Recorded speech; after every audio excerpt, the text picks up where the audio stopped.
Okay, so Darren Dreger made a pretty interesting tweet this afternoon on Montreal Canadiens' first overall pick, Juraj Slafkvosky. So let's dive right into this and see what he had to say here. Quote, "The Canadiens are back home after a tough road trip."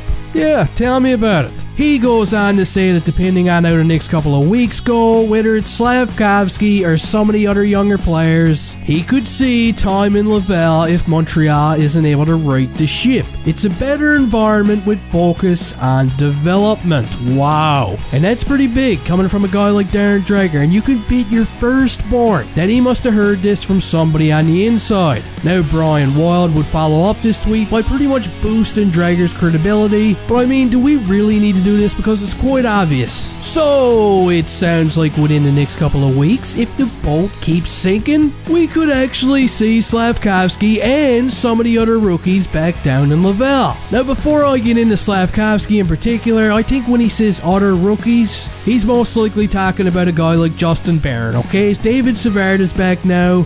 So if it's rookies with an S, then yeah, my guess is Slafkovsky and Barron. But the main man here in this conversation, of course, is Juraj Slafkvosky. Slaffy Taffy made the team right out of camp. He got off to what I would call a bit of an interesting start. I mean, I didn't think he looked too bad. He would put up some decent numbers given his ice time and given his line mates. I mean, really, the only part of his game that I actually worried about was how frequently he was getting caught with his head down. But other than that, again, I thought he looked good right up until about mid-December, when it seemed like he just hit a bit of a brick wall. Now, you want to know who else hit a brick wall? The entire team. Okay, so not all of this is on Slafkovsky himself. He's a product and a result of the team. Now yesterday I did make a video on Slafkovsky talking about how I kind of wish that he did get to play in the World Juniors, and in the comment section of that video I thought there was some really good arguments to be made on both ends of the stick. But this is completely irrelevant to this new information that's been provided by Darren Dreger. This is based off of his play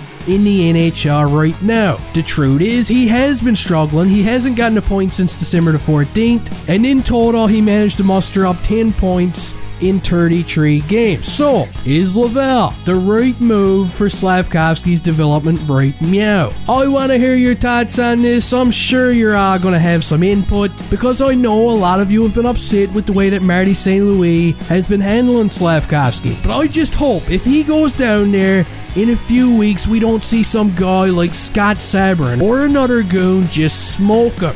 I just want him to become the best player that he can possibly be, and as quickly as possible. If Laval is the answer, then so be it. But don't screw this up, please. So let me know your thoughts down in the comment section. I want to hear all about it. Don't forget to rip the hangnail off of the like button on your way out of here, and hey, well, I'll see you next time.